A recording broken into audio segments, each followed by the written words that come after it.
This was the other thing that I picked up at the used audio equipment sale.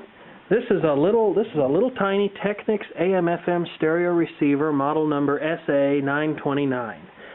Now the problem with these little receivers is I think their form factor is very cute, and I think they're nice looking. I think they have a nice design.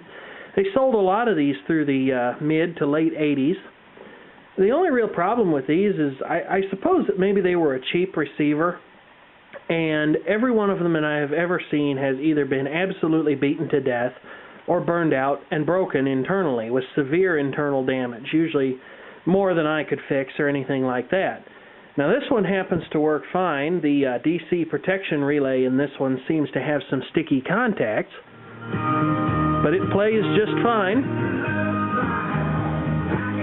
and has a neat little power level meter that I really think is just driven off of some kind of stepped approximation circuit to how much power it thinks ought to be leaving the amplifier, because even with the speakers turned off, this thing still does something based on how the volume control is set. The only real problem with these receivers that I'm aware of is that they use this little Sanyo integrated power amplifier in a package. It's everything you need for a stereo power amplifier in a package, which is a great theory. But in practice it falls down because if the power amplifier should fail for any reason, there's an electronic circuit in the package that's supposed to break the connection between power amp and speakers.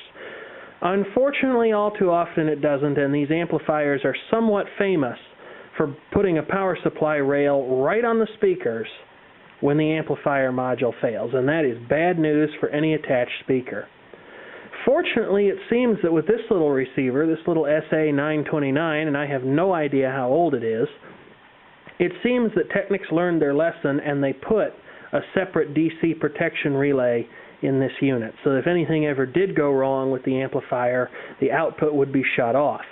Now, I don't know why it is. I've had a couple other amplifiers that use those integrated modules, including some miniature hi-fi sets, and I've never lost one, but it seems like these receivers, for whatever reason, not only do they run much hotter, not only do their hybrid modules run much hotter, but it also seems, as I mentioned before, that they fail pretty often.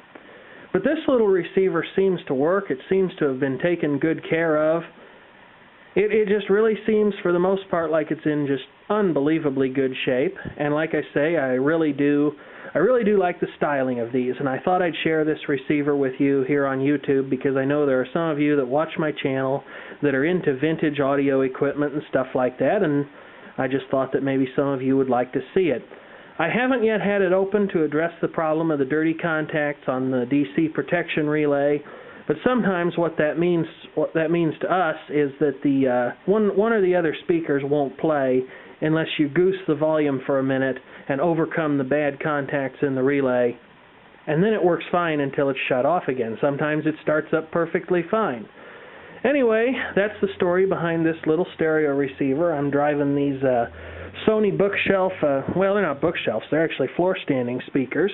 They're model SSMB300H speakers, and they just sound incredible. I picked those up at this used audio equipment sale as well.